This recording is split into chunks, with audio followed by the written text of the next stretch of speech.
В нашей работе мы исследовали вопрос антропологического измерения глобальных проблем современности. Иными словами, какое влияние оказывает человек на окружающую среду. Увы, результаты нашей работы показывают, что влияние это крайне негативное. Человек по праву считается уникальным созданием. На нашей планете мы являемся единственным видом, который одарен разумом и самосознанием.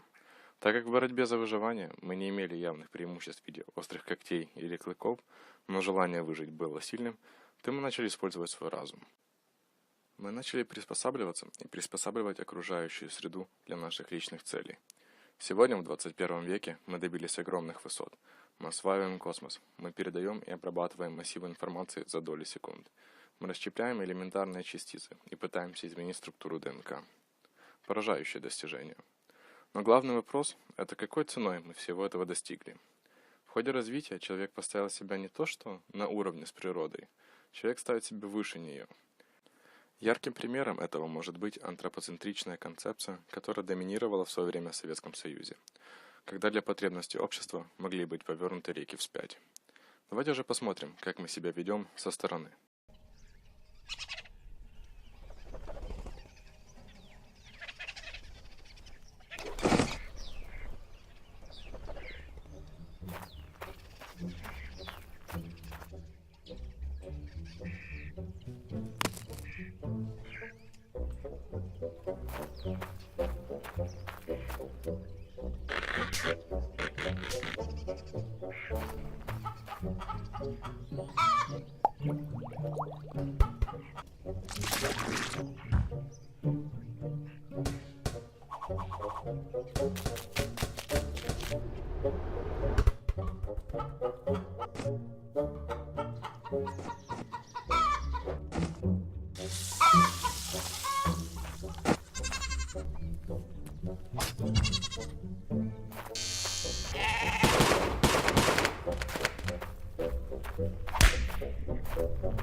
Вода – это уникальное вещество.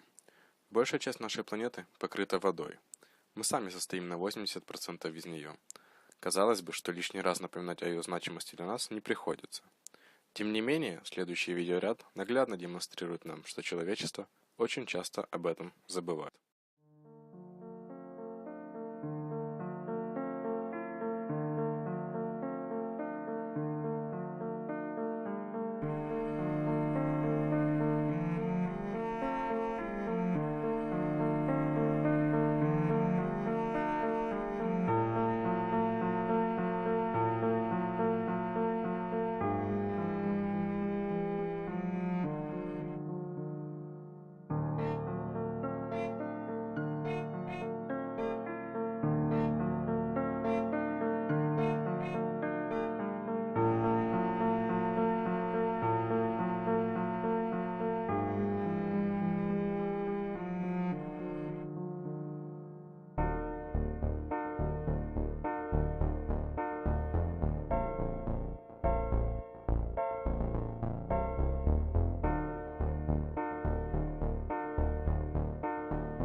Sea, thousands of miles from any land, the vastness of the ocean is giving way to what some say is the largest garbage dump in the world.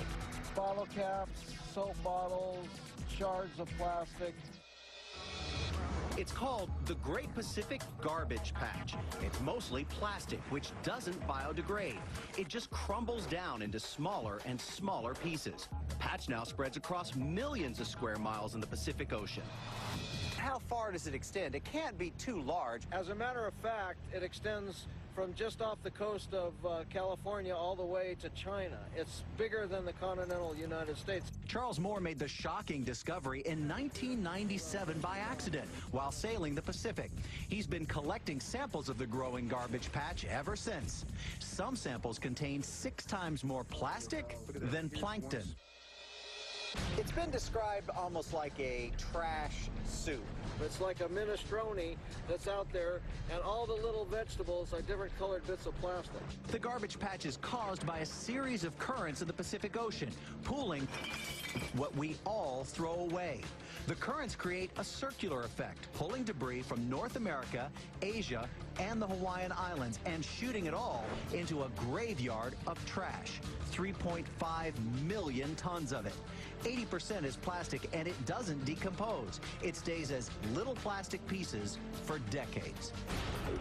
So this is a final sample. Moore stages regular trips back to the garbage patch for research. During his latest mission, he noticed an alarming new trend. This is the highest plastic to plankton ratio we've seen, obviously. From this 5 years ago, now from a sample taken just this year, the quantities have gone up very dramatically. More than doubling in 5 years. Moore says there's no reason to suggest it will ever slow down. And here's something new. Evidence that shows small fish are eating the plastic. So is it entering our food chain? A fish like this, I've found 26 pieces of plastic, all different colors, inside one stomach. Birds, too, are making a meal of it. Large quantities are found in their stomachs. But the biggest debate, how to clean up the garbage patch. The experts tell us that there's no single silver bullet. We're going to keep looking, but at the moment it's not clear what the best course of action would be to deal with the materials that are already there. Even more agrees it's virtually impossible to clean up the patch. So stopping it from growing even bigger appears to be the best approach. Beach cleanups like this one from the Ocean Conservancy can help by preventing other ocean dumps from forming. Improving recycling, another solution. Less than 5% of all plastic is recycled globally. Many agree changing our behavior is the only hope. The planet is a closed system, so everything that happens on Earth stays on Earth. What we need to do is we need to accept responsibility at a local level and reduce the amount of plastic that's finding its way down our waterways into the oceans.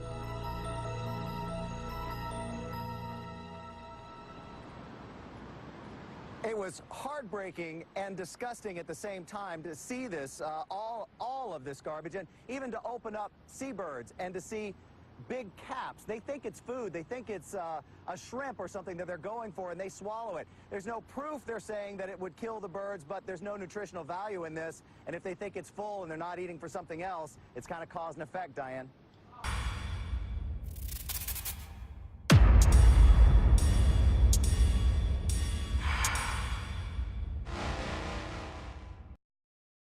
The top 5 worst oil spills in history. 5. Nauru's oil field, 260,000 tons. During the first Gulf War, a tanker collided with a platform on February 10, 1983, spilling approximately 1,500 barrels each day until the platform was attacked by Iraqi planes in March and the slick caught fire. The Nauru's oil field was not immediately capped because the field was in the middle of the Iran and Iraq war zone. The well was finally capped by Iran in September of that year, an effort that resulted in the deaths of 11 people. 4. Atlantic Empress and Aegean Captain, 287,000 tons. In July 1979, a Greek oil tanker called the Atlantic Empress collided with another ship, the Aegean Captain, during a tropical storm off the island of Tobago in the Caribbean Sea. The Atlantic Empress disaster killed 26 crew members and is the largest ship-based oil spill. 3. Ixtoc-1 oil well, 554,000 tons. The Ixtoc-1 spill was one of the many spills that happened in the Gulf of Mexico. The Mexican company Pemex was drilling a deep oil well when the drilling ship suffered a blowout. The effects were disastrous, with local fishermen telling stories of dead fish washing on shore, while scientists report that 50% of the local fish and octopi population died off. 3. Deepwater Horizon spill, 600,000 tons. You all probably know the Deepwater Horizon oil spill, the infamous spill that destroyed the sea, fish, and BP. Whereas other oil spills occurred in less populated areas, this occurred in the center of major fishing waters. Also, different from other similar-sized oil spills is the fact that oil washed up on the shore and killed animals there as well. 1. The Gulf War oil spill, 1,360,000 to 1,500,000 tons. In 1991, during the Gulf War, lots of people did things they regretted. Iraqi forces opened their valves, and what resulted was the #1 worst oil spill ever. American forces started bombing the valves, which failed to shut them. Although the Persian Gulf's temperature helped the oil evaporate faster, it still hurt the diverse wildlife that lived in the area. And unlike the other spills on the list, cleanup workers could not reach the area, leaving an even more devastated area. The oil slick reached a maximum size of 101 miles by 42 miles and was 5 inches thick.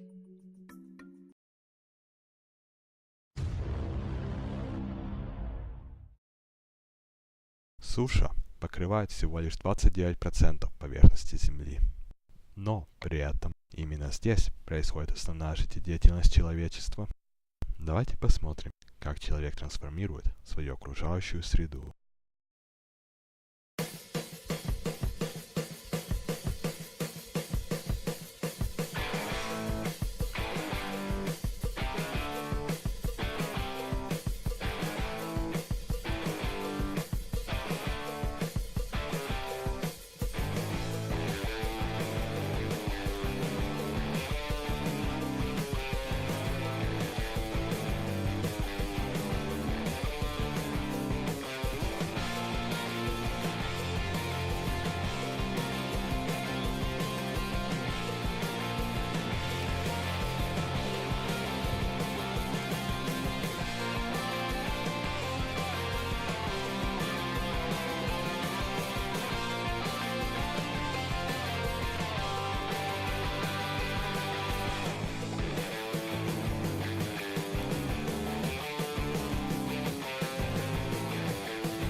Атмосфера – это единственное, что стоит между нами и смертоносным влиянием открытого космоса. Давайте посмотрим, насколько серьезно люди относятся к этому факту.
После всего увиденного стоит задуматься, правильно ли мы поступаем.